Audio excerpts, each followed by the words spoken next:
ولله الأسماء الحسنى فادعوه بها هو الله الذي لا إله إلا هو الرحمن الرحيم الملك القدوس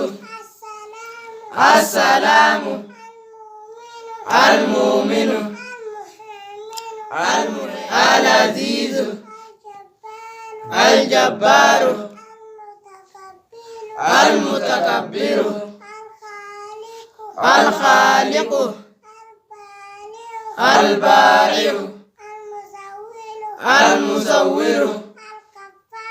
الغفار القهار الوهاب الرزاق الفتاح العليم القابض الباسط الخافض المعز المذل السميع البصير الحكم العدل